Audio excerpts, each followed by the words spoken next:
함께 나가보도록 하겠습니다. 저희가 7장 저번 시간에 뭐에 대해서 배웠냐라고 하면은 우리 테스트 자동화 도구에 대해서 공부를 했고요. 테스트 자동화 도구가 사람이 일일이 반복적으로 수행하던 그런 테스트들을 자동화 도구를 이용을 해가지고 내가 좀 더 쉽고 효율적으로 테스트를 수행을 해야겠다라고 해서 그 테스트 유형에 따라서 테스트 자동화 도구들이 달라졌었고, 그 도구들에는 정적 분석 도구, 테스트 실행 도구, 성능 테스트 도구, 테스트 동제 도구 이런 게 있었고, 마지막으로는 테스트 하네스 도구라고 하는 친구가 있었죠.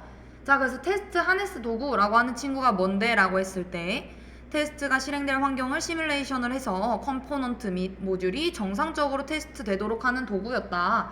그래서 이 테스트 하네스라고 하는 거는 테스트를 지원하기 위해 생성된 코드와 데이터들을 의미를 하는구나 라는 거 알았고, 그 테스트 하네스의 구성 요소들에 대해서도 공부를 했었습니다. 기억나시죠? 자, 그러고 난 다음에 이제 뭘 배웠냐면은 결함 관리라고 하는 거를 공부를 했어요. 우리가 테스트를 할 때마다 단계가 주어지게 되는데, 첫 번째 뭘 하겠어요? 당연히 테스트 계획을 하겠죠. 우리가 사용자의 요구사항이 뭐였는지 이런 것들을 관리하는 그런 요구사항 관리하는 도구들이 있을 거고, 그 다음에는 그 계획에서 분석이 이루어져야겠죠. 그 테스트 기법에 따라가지고 테스트 케이스들을 작성을 해야겠다. 그런 것들을 지원하는 도구들이 있을 거고, 그 다음에는 실제 이제 테스트를 수행을 해서 이제 정적 분석하고 동적 분석하고, 그리고 가상의 사용자들 생성해가지고 성능 테스트하고, 그리고 또 뭐 CPU랑 뭐 이제 메모리 같은 것들 상태들 잘 굴러가는지 모니터링 해주는 도구들이 있어야 될 거고, 이제 마지막에는 테스트 관리를 해줘야겠죠. 형상 관리하고 결함 추적 관리하고. 형상 관리라고 하는 거는 그 테스트 수행에 필요한 다양한 도구들, 데이터들을 관리를 하고, 결함 추적이라고 하는 거는 그 테스트 했을 때 발생한 결함을 추적을 하고 관리를 하는 도구들이 있었습니다. 그래서 이제 그 결함 관리라고 하는 게 뭐냐, 결함이라고 하는 게 뭔데? 라고 했을 때 이제 소프트웨어가 개발자가 설계한 것과 다르게 동작을 하거나 다른 결과가 발생하는 것을 이야기를 한다. 그래서 사용자가 예상한 결과와 실행 결과 간의 차이나 업무 내용의 불일치 등으로 인해 변경이 필요한 경우 모두 결함에 해당이 된다 라고 공부를 했습니다. 자, 그러고 난 다음에 이제 그 결함 상태를 추정하는 것들이 있는데, 이걸 이제 저희가 하다가 말았죠.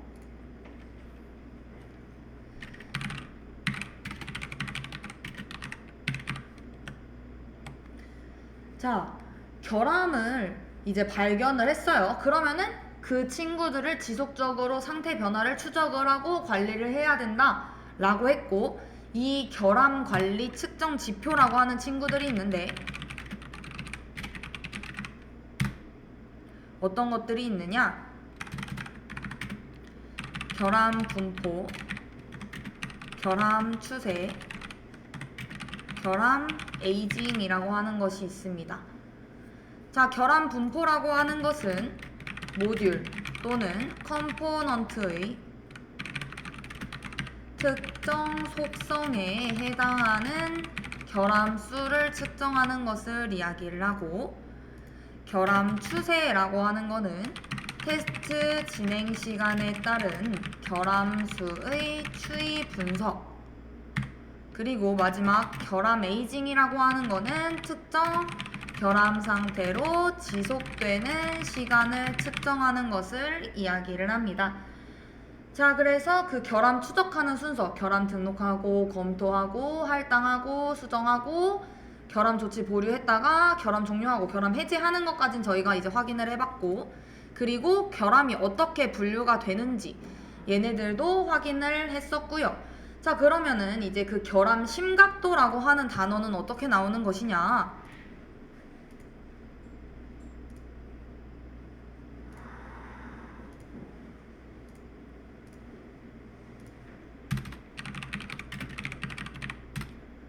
자, 결함 심각도는 어플리케이션에 발생하는 결함이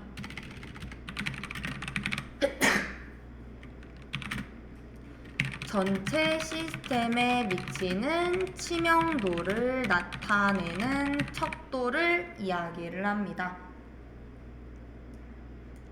자, 그래서 결함에는 우선순위가 결정이 되게 되고 결함의 중요도와 심각도에 따라 그 친구들이 설정이 되고 수정 여부가 결정이 된다라는 거.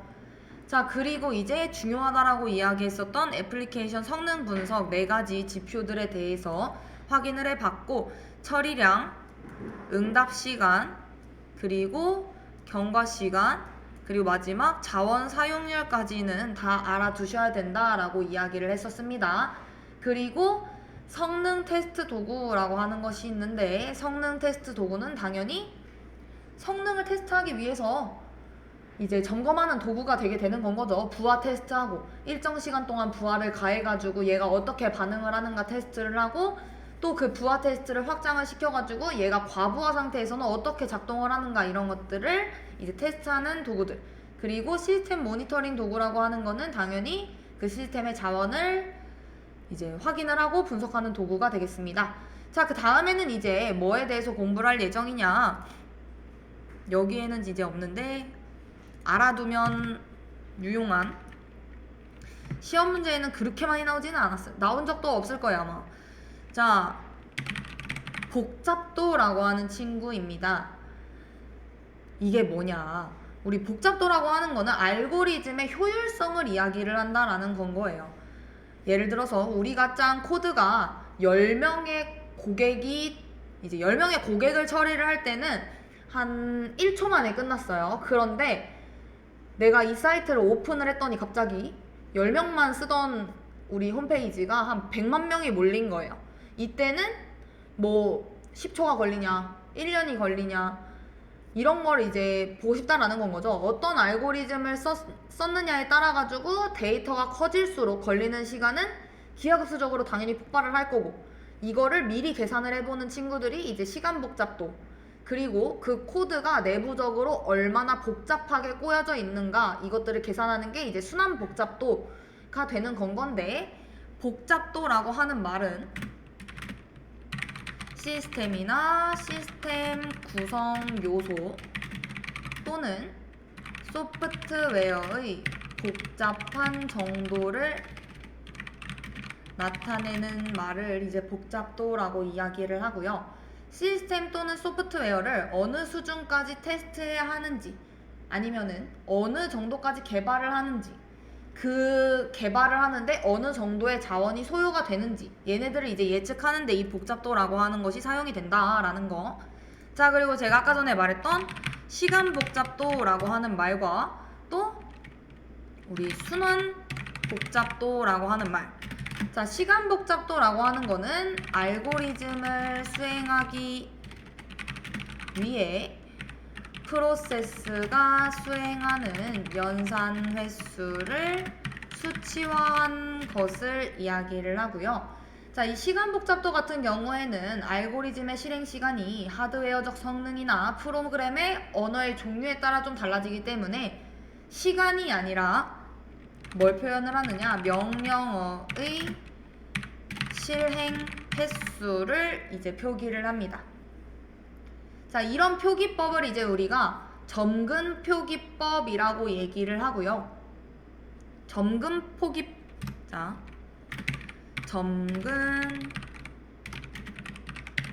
표기법의 종류에는 총 3가지가 있는데 얘네들은 좀 들어보셨을 수도 있어요. 비고 표기법, 그리고 세타 표기법, 그리고 마지막 오메가 표기법입니다. 이 시간 복잡도는 실행 시간이 정확하게 몇 초야? 라고 묻는 게 아니라 입력 데이터가 늘어날 때 연산 횟수가 얼마나 가파르게 증가를 하느냐 라고 따지는, 좀 쉽게 얘기를 하면은 그냥 자동차 연비 같은 건 거죠. 연비 측정 같은 거. 자, 그래서 이 비고 표기법의 의미는 무엇이냐? 여러 표기법이 있을 수 있지만 뭐 시험에서는 이제 알고리즘의 실행 시간이 최악일 때를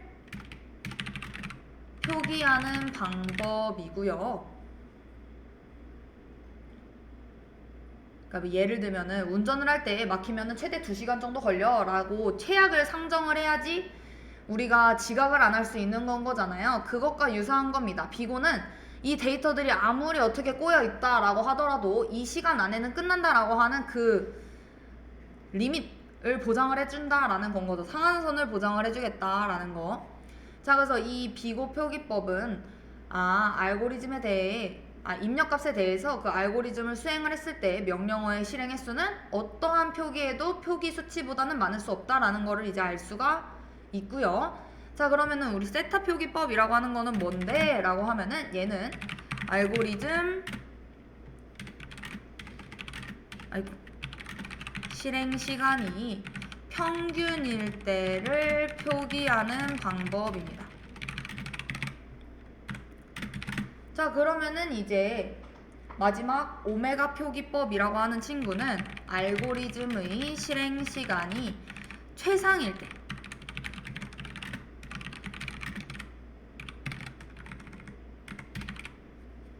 자, 그래서 이 입력값에 대해 알고리즘을 수행을 했을 때 명령어의 실행 횟수는 어떠한 경우에도 이 수치보다 적을 수 없어 라는 건 거죠.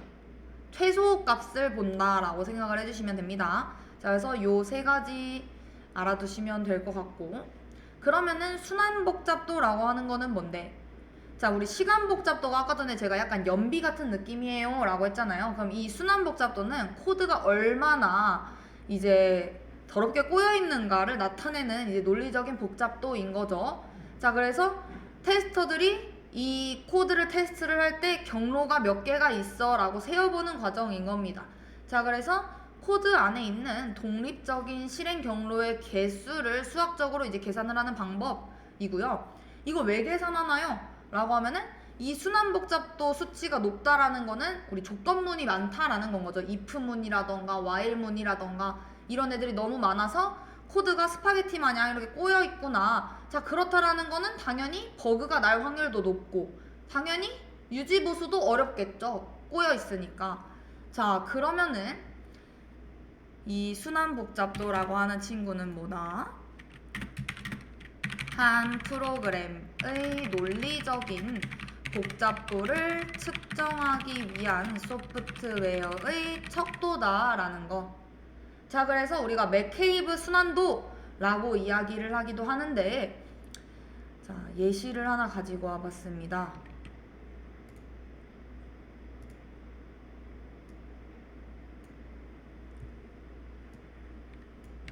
자, 이런 제어 흐름도가 있다라고 해볼게요. 자, 그러면은 여기서 순환 복잡도 어떻게 계산하면 되는데? 라는 생각이 들죠. 자, 얘는 구하는 공식이 있습니다. 우선 화살표수에서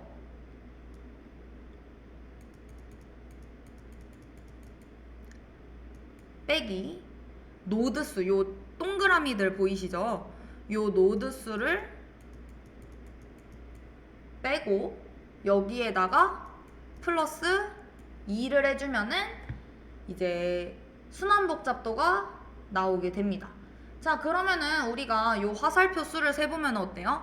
하나, 둘, 셋, 넷, 다, 일곱, 여덟, 아홉, 열하나. 총 11죠, 화살표 개수. 11개에서 빼기 노드수라고 하는 친구. 노드가 몇 개인가 세보면은 하나, 둘, 셋, 넷, 다, 일곱, 여덟, 아홉. 9개네요. 9개를 빼고 여기서 플러스 2를 해주게 되면은 얼마가 나오나요? 이렇게 빼면은 2 나올 거고 2 더하기 2 하면은 4가 나오게 되겠죠? 그러면은 이런 제어 흐름도의 순환 복잡도는 4구나 라고 알 수도 있고요. 아니면은 방법을 하나 다른 걸로 쓸 수도 있습니다. 내가 이 공식이 전혀 기억이 나지 않는다 이러면은 그냥 덩어리로 보시면 됩니다. 자, 이거 한 덩어리죠. 그래서 여기가 1번 영역이 되게 되는 건 거고, 자, 이렇게도 한 덩어리죠. 자, 그러니까 얘가 영역이 2개가 될 거고, 요렇게도 한 덩어리죠. 얘네가 세 번째 영역, 그리고 이렇게가 이제 나머지 그 영역인 네 번째가 되겠죠. 이렇게 해서 하나 둘 셋 네 개 이렇게 세셔도 되고, 아니면은 공식으로 깔끔하게 화살표수 세고 거기서 노드수 뺀 다음에 플러스 2 해서 순환 복잡도를 계산할 수도 있다라는 거. 그냥 우리 요 순환 복잡도가 뭔지 정도만 알고 계시면 될 것 같습니다. 자, 그 다음에는 이제 뭐에 대해서 공부를 할 예정이냐, 제가 방금 전에 복잡한 코드를 뭐에 비유를 했어요? 스파게티 면에다 비유를 했었죠. 우리 애플리케이션 성능이 올라가려고 한다면은 소스 코드 최적화가 되어야 합니다. 자, 그러면은 소스 코드 최적화라고 하는 게 뭔데? 라고 하면 당연히 나쁜 코드를 배제하고 우리 클린 코드로 작성하는 것을 이야기를 합니다. 그러면은 이제 질문이 나올 수 있죠. 클린 코드가 뭔데? 깨끗한 코드? 맞는 말입니다. 자, 잘 짜여진 코드. 누구나 쉽게 이해하고 수정하고 추가할 수 있는 단순 명료한 코드. 그러니까 쉽게 얘기하면 그냥 잘 작성된 코드를 클린 코드라고 이야기를 하는 거고요. 그러면 나쁜 코드, 배드 코드라고 하는 거는 뭔데? 라고 하면은 얘와 반대로 프로그램 로직이 복잡하고 이해하기 어려운 코드를 이제 나쁜 코드, 배드 코드라고 하죠. 자, 이 배드 코드에는 좀 특징적으로 보이는 친구들이 있는데, 우리 뭐 필기에도 등장하잖아요. 대표적인 나쁜 코드 스파게티 코드라고 하는 친구가 있고요. 그리고 외계인 코드라고 하는 친구들이 있습니다.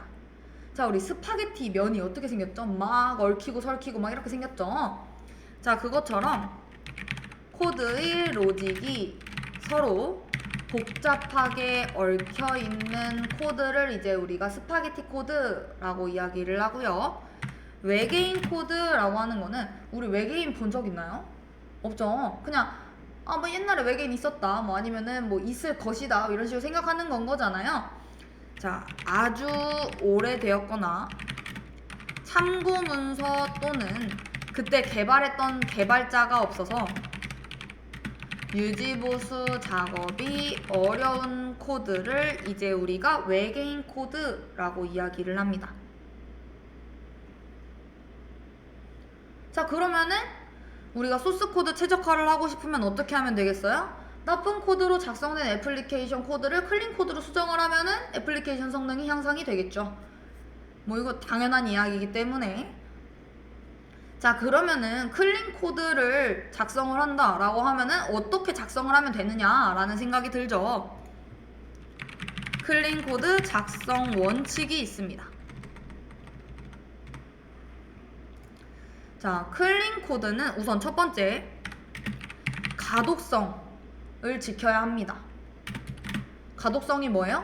누구든지 코드를 쉽게 읽을 수 있도록 작성해야 한다라는 거. 그러니까 이 코드를 읽는 순간 얘가 무슨 역할을 하는지 쉽게 이해할 수 있어야 하고, 그리고 코드를 작성을 할 때 우리 이 들여쓰기 같은 거 되게 안 돼 있는 코드들 있잖아요. 그냥 한 줄에 막 다 붙여놓는 코드들. 이렇게 하면 안 되고 들여쓰기를 예쁘게 해가지고 다 맞춰야 된다라는 겁니다. 그냥 딱 코드를 읽는 순간 이해해야 한다. 그리고 단순성. 얘는 코드를 간단하게 작성을 해야 한다. 이게 무슨 말이냐, 한 번에 한 가지를 처리하도록 코드를 작성해야 된다라는 건 거죠. 클래스, 뭐 메소드, 아니면은 함수, 요런 것들을 최소 단위로 분리를 해야 한다라는 거. 우리 단일 책임 원칙 공부했잖아요. 기억나시나요? 솔리드 해가지고. 자, 코드가 복잡하지 않게 그 클래스라던가 함수는 딱 하나의 기능만 수행을 할 수 있도록 쪼개야 한다라는 거. 그리고 의존성 배제. 얘는 코드가 다른 모듈에 미치는 영향을 최소화하는 해야 한다라는 겁니다. 코드를 변경을 했는데 다른 부분에 영향이 있으면 안 된다라는 거죠. 즉 나비 효과를 차단시켜버리겠다라는 겁니다. A 코드를 수정을 했는데 B 코드가 뜬금없이 고장이 나는 영향도를 최소화를 해야 된다. 이건 또 이제 뭘 공부하는 거예요, 우리는? 모듈 간의 결합도를 낮춰야 된다라는 건 거죠. 자, 그리고 중복성 최소화. 코드의 중복을 최소화한다라는 거. 중복된 코드는 삭제하고 공통된 코드를 사용한다라는 거. 똑같은 코드들이 여기저기 복사가 되어 있으면은 나중에 수정을 할 때 만약 똑같은 코드가 10개다 이러면 10군데 다 수정을 해줘야 되는 건 거잖아요. 근데 공통된 코드가 하나로 묶어져서 함수화 되어 있다라고 하면은 그 친구만 수정을 하고 그 친구를 재사용할 수 있는 거기 때문에 중복성은 최소화해줘야 된다라는 거. 자, 그리고 마지막 추상화라고 하는 거. 얘는 상위 클래스 메소드 함수에서는 간략하게 애플리케이션의 특성을 나타내고 상세 내용은 하위 클래스에서 구현. 내부 구조를 숨기기 위해서 상위 클래스나 인터페이스를 통해 복잡한 내부 코드는 숨기고 겉으로는 이제 꼭 필요한 핵심 기능만 심플하게 보여주는 거죠.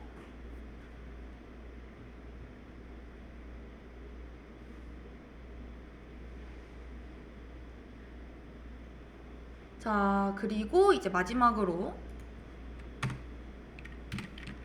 소스 코드 최적화 유형에 대해서 보게 되면은, 자, 우리 얘는 두 가지로 나누어지게 됩니다. 첫 번째는 클래스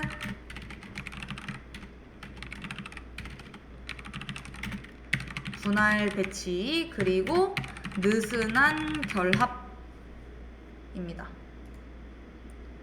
자, 클래스 분할 배치라고 하는 거는 말 그대로 하나의 클래스는 하나의 역할만 수행하도록 응집도를 높이고 크기를 작게 작성한다.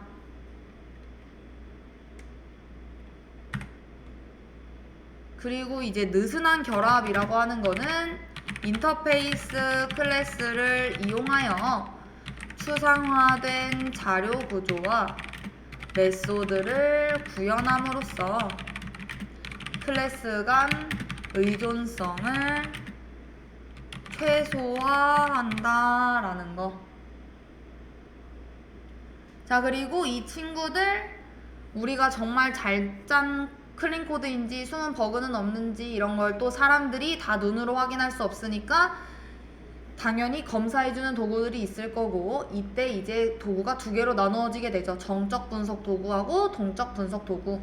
정적 분석 도구라고 하는 친구는 작성한 코드를 실행하지 않고 이제 확인을 해주는 친구인 거고, 동적 분석 도구는 그 작성한 코드를 실행을 해가지고 코드에 존재하는 뭐 메모리 누수 같은 것들을 분석을 해주는 도구다라는 거.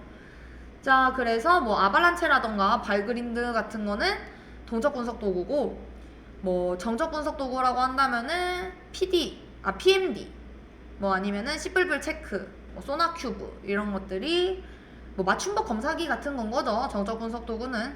자, 그래서 이런 것들이 있구나 정도만 아시면 될 것 같습니다. 자, 여기까지 해서 우리는 7장 마무리해 보도록 하겠고요. 우리는 이제 문제를 한번 풀어보도록 하겠습니다. 자, 우리 7장 애플리케이션 테스트 관리 문제 한번 보게 되면요. 자, 1번 애플리케이션 테스트에서 사용되는 살충제 패러독스의 개념을 간략하게 서술하시오입니다. 자, 우리 애플리케이션 테스트라고 하는 거는 애플리케이션에 잠재되어 있는 결함을 찾아내는 일련의 행위 또는 절차였었고요. 자, 그리고 이 애플리케이션의 기본 원리 한 7개 정도 공부를 했었는데 그 중에서 살충제 패러독스란 뭐였었나요?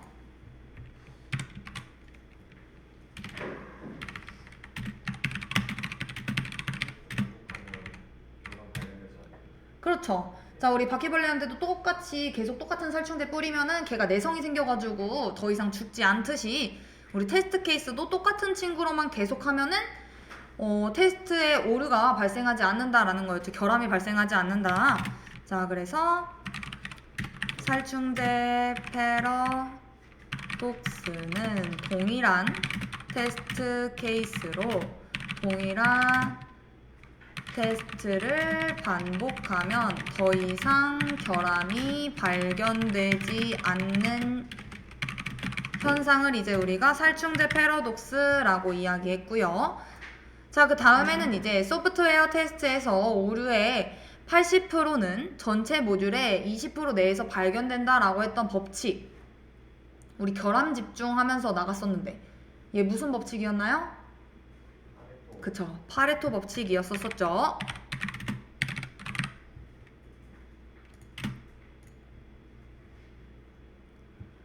자, 그 다음에는 이제 우리가 애플리케이션을 프로그램 실행 여부에 따라 이제 테스트하기도 하고, 테스트 기반에 따라서 테스트하기도 하고, 시각에 따라서도 테스트하고, 목적에 따라서도 테스트를 했었습니다. 자, 이때 애플리케이션을 실행하지 않고 소스 코드에 대한 코딩 표준, 코딩 스타일, 코드 복잡도 등 남은 결함을 발견하기 위해 사용하는 테스트. 우리 프로그램을 실행하지 않고 테스트하는 거는 블랙박스요? 블랙박스는 기능 테스트라서 무조건 실행을 해야 되죠. 자, 우리 프로그램 실행하지 않고 명세서 소스 코드만 보는 친구는 정적 테스트였었습니다. 자, 그래서 그 안에 어떤 것들이 있었냐면은 워크스루라던가 인스펙션, 코드 검사 이런 것들이 있었고, 자, 우리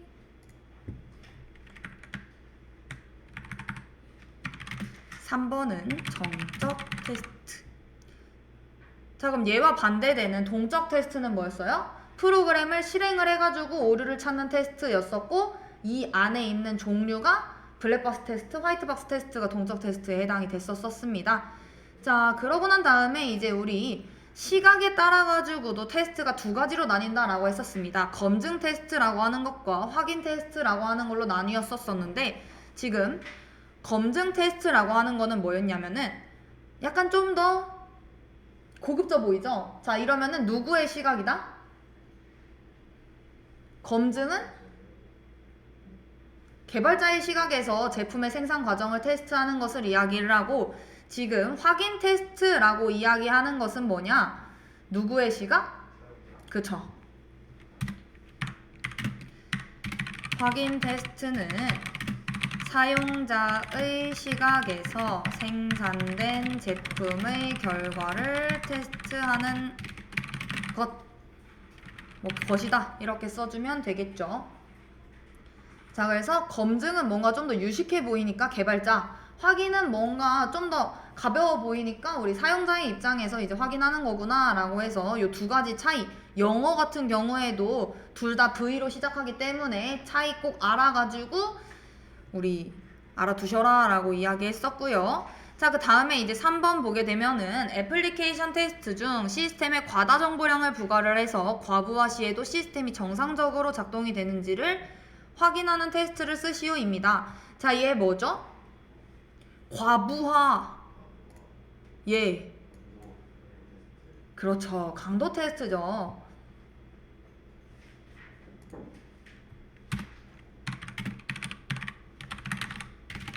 얘와 이제 헷갈려 하시는 게 회복 테스트라고 하는 친구.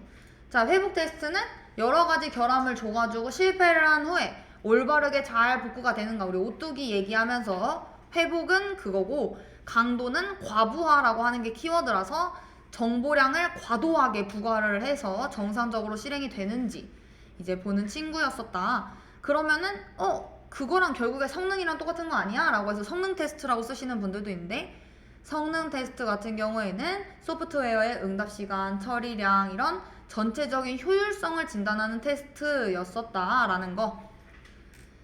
자, 그래서 그것까지 다 알아두셔야 하고, 그 다음에 이제 우리가 동적 테스트에 화이트박스 테스트하고 블랙박스 테스트라고 하는 친구가 있었는데, 자, 화이트박스 테스트는 우리 하얀 상자 해서 소스 코드가 다 오픈되어 있는 상태에서 모든 경로를 테스트를 해서 테스트 케이스를 설계하는 방법. 자, 그래서 모듈 안에 활동을 직접 관찰한다라는 특징이 있고 원시 코드 모듈의 모든 문장을 한 번 이상 실행을 함으로써 수행이 된다.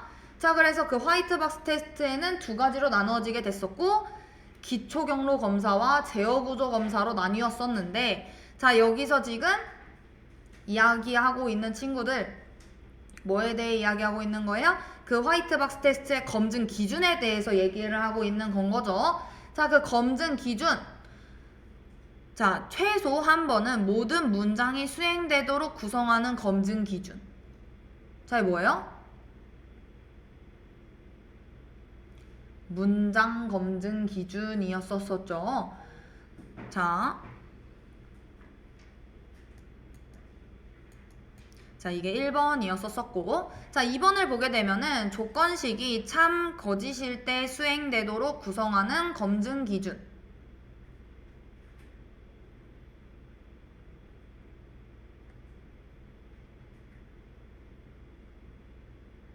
자, 얘는 결정 분기 검증 기준이었었고, 자, 그 2번과 달리 조건식에 상관없이 개별 조건이 참 거짓일 때 수행되도록 하는 거. 얘가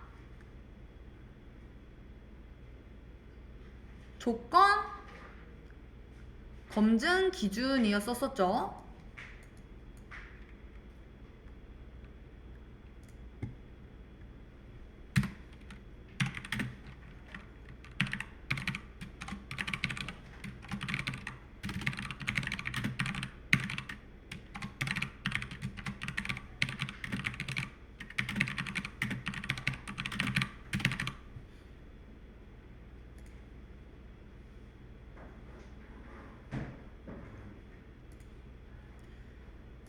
자, 그러고 난 다음에 이제 다음 내용을 한번 살펴보게 되면, 자, 소프트웨어가 수행할 특정 기능을 알기 위해서 각 기능이 완전히 작동되는 것을 입증하는 테스트로 동치 클래스 분해, 경계값 분석을 이용하는 테스트 기법을 쓰시오.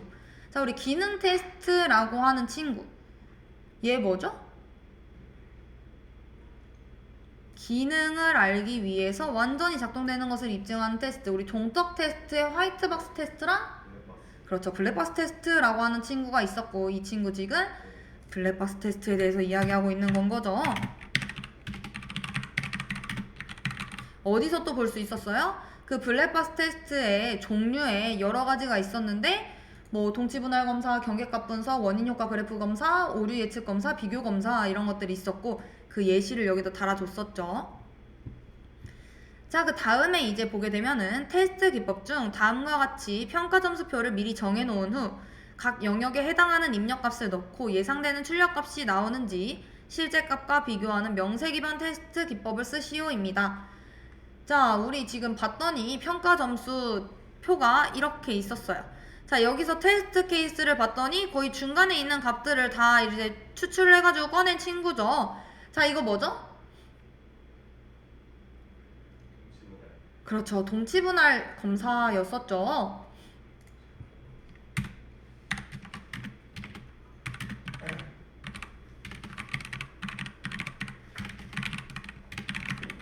뭐 아니면은 동치 클래스 분해 뭐 이런 식으로 썼어도 되고, 아니면은 동등 분할 기법 이렇게 써도 되고, 다 세 개 다 똑같은 말인 겁니다.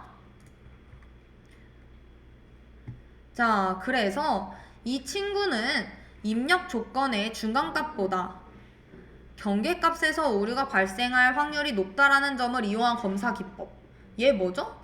그렇죠. 경계값 분석이죠.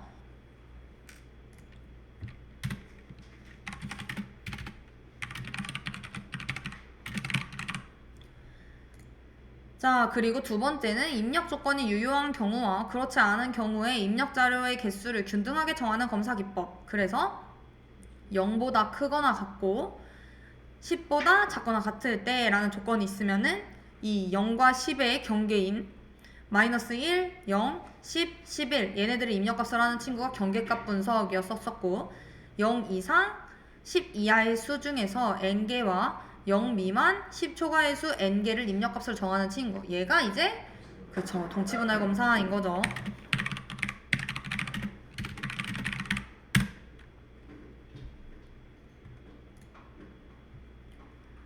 자, 그 다음 보도록 하겠습니다. 애플리케이션 테스트에 대한 다음 설명에서 각 지문에 해당하는 용어를 보기에서 찾아 쓰시오입니다.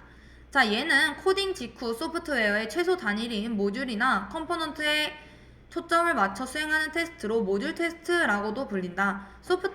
사용자의 요구사항을 기반으로 한 기능성 테스트를 최우선으로 인터페이스 외부적 입출력, 그리고 자료구조, 독립적 기초 경로, 오류 처리 경로, 경계 조건 등을 검사를 한다라고 하는 친구. 자, 우리 가장 작은 최소 단위인 모듈을 테스트를 하는 친구. 이게 뭡니까? 자, 여기서 가장 작은 거.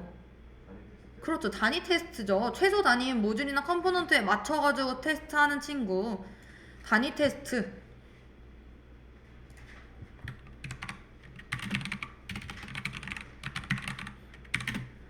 자, 그리고 두 번째는 그 모듈들에 대한 검사가 끝났어요. 그것들을 이제 결합을 해가지고 하나의 시스템으로 완성시키는 과정에서의 테스트.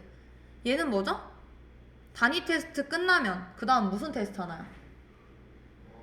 그렇죠. 모듈들을 통합시켜서 그걸 테스트를 하겠다. 통합 테스트가 되는 건 거고, 통합된 친구들을 개발된 시스템에서 완벽하게 수행하는가를 점검하기 위한 테스트가 이제 시스템 테스트였었던 거고, 이제 그 개발된 소프트웨어가 사용자의 요구사항에 충족이 되는가, 이제 인수하기 전에 하는 테스트가 인수 테스트였었죠. 그래서 단위 테스트, 통합 테스트, 시스템 테스트, 인수 테스트, 그 순서도 알아야 되고 각각이 뭘 테스트를 하는지까지 알아야 합니다.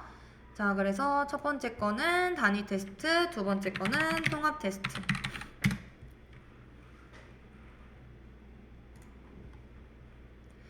자, 그러고 난 다음에 이제 인수 테스트에 대해서 이야기를 하고 있습니다. 인수 테스트는 개발한 소프트웨어가 사용자의 요구사항을 충족하는지를 중점을 두고 테스트하는 방법이다. 자, 뭐는 선정된 최종 사용자가 여러 명의 사용자 앞에서 테스트하는 기법으로 실제 업무를 가지고 사용자가 직접 테스트를 한다. 자, 이거 뭔가요? 그렇죠. 우리 게임이 나오게 되면은 그냥 선정된 최종 사용자들한테 이거 한번 니네가 해봐. 이런 다음에 그 사용자들이 직접 테스트를 해서 이쪽에 문제가 있어. 이런 식으로 우리 베타판 이런 식으로 얘기를 해서 베타 테스트라고 이야기한다 했고요.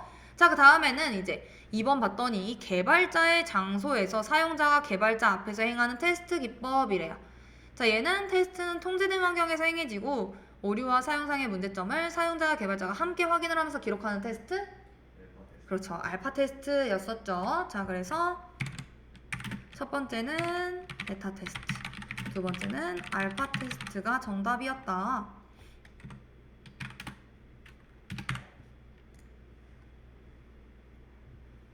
자, 그러고 난 다음에 이제 우리가 통합 테스트에 대해서 공부를 했었고, 하향식, 상향식, 그리고 샌드위치 통합 테스트까지 세 가지를, 혼합식까지 세 개를 확인을 했었습니다. 자, 우리 하향식 통합 테스트라고 하는 친구는 하향식 통합에 있어서 모듈 간의 통합 시험을 위해 일시적으로 필요한 조건만을 가지고 임시로 제공되는 시험용 모듈. 자, 이거 뭐죠? 우리 두 가지가 있었어요. 상향식이 하나 있었고 하향식이 하나가 있었고 둘 다 임시적인 시험용 모듈이었었던 거였는데, 우리 하향식은 좀 더 낮은 하하 이렇게 좀 더 하찮은 더미용 단순 모듈, 이거 뭐였습니까? 스톱이었었죠. 스톱 더미 모듈. 까먹으시면 안 됩니다. 하향식 우리 단순 기능 수행해주는 친구 시험용 모듈 스톱. 자, 그리고 우리 다음이 설명하는 애플리케이션 통합 테스트 유형을 쓰시오입니다. 그러면은 통합 테스트 유형에는 우리가 세 가지 공부를 했었으니까 하향식, 상향식, 혼합식 세 가지가 있을 텐데 도대체 뭐에 대해서 얘기를 하는가 봐야겠다. 자, 봤더니 깊이 우선 방식과 너비 우선 방식이 있대요. 이것만 봐도 사실 풀 수 있는 문제였긴 했는데, 다음으로 넘어가게 되면은 상위 컴포넌트를 테스트를 하고 점증적으로 하위 컴포넌트들을 테스트를 한다라고 되어 있습니다. 자, 그리고 마지막 키워드가 나와 있죠. 하위 컴포넌트 개발이 완료되지 않은 경우 스톱이라고 하는 거를 사용을 한대요. 자, 얘 무슨 테스트입니까? 그렇죠. 하향식 통합 테스트에 대해서 이야기하고 있는 건 거죠.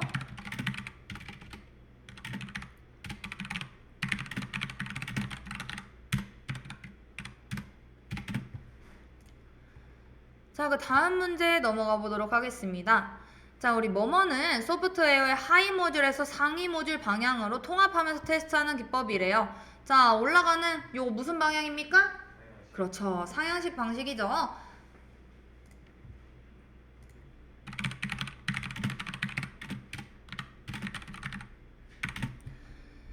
자, 그리고 걔는 하나의 주요 제어 모듈과 관련된 종속 모듈의 그룹인 클러스터가 필요하다라고 합니다.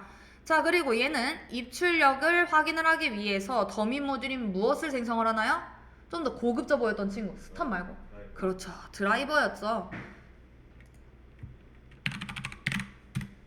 자, 그래서 하향식 통합 테스트 스톱, 상향식 통합 테스트 드라이버 이렇게 같이 키워드로 묶어 주셔라 라고 이야기했습니다. 자, 그러고 난 다음에 이제 뭐뭐는 무엇인지 쓰시오입니다. 테스트의 결과가 참인지 거짓인지 판단하기 위해서 사전에 정의된 참값을 비교를 하여 입력을 하여 비교하는 기법 및 활동을 이야기를 한다. 그 종류에는 참, 샘플링, 휴리스틱, 일관성 검사가 존재한다. 이게 뭡니까? 그렇죠. 테스트 오라클이었죠. 테스트 오라클이 이제 테스트 결과가 올바른지 판단하기 위해서 참값을 대입을 해서 비교하는 기법이었었습니다.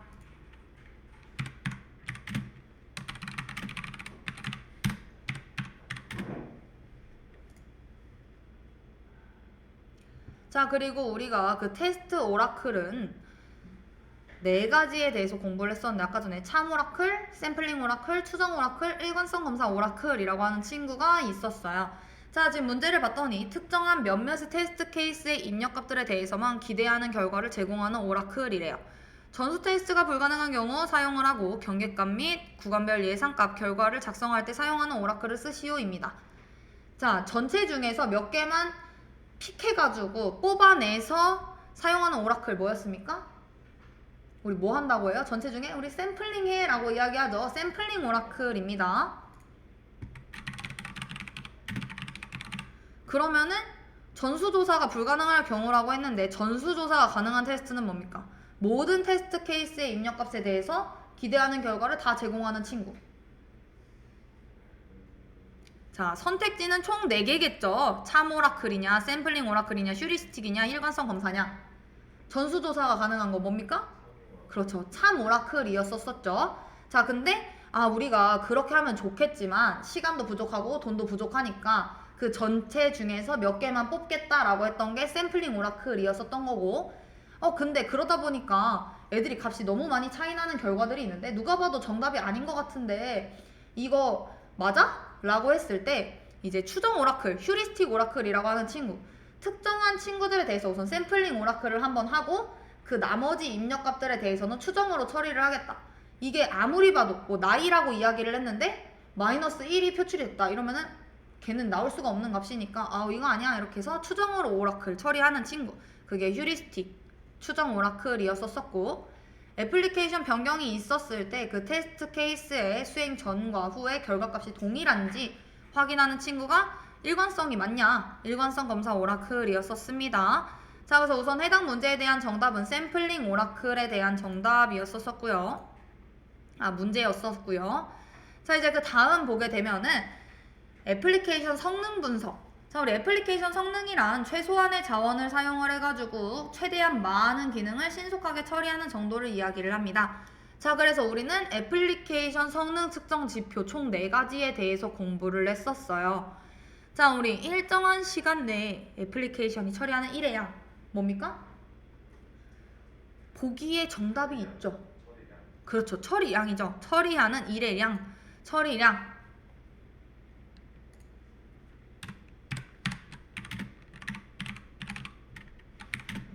자, 그리고 이제 요 2가지가 둘 다 시간이라서 헷갈릴 수 있다라고 하는 건데 애플리케이션에 요청을 전달한 시간부터 응답이 도착할 때까지 걸리는 시간 응답이 도착할 때까지 걸린 시간 그렇죠. 응답 시간이죠.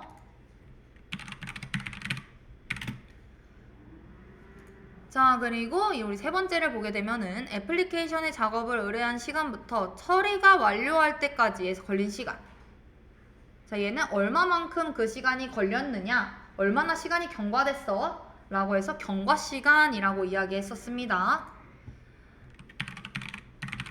자, 그래서 우리 처리량, 응답시간, 경과시간, 자원 사용률 요 네 가지는 꼭 외워가지고 가셔야 됩니다. 왜? 시험 문제에 나왔었으니까.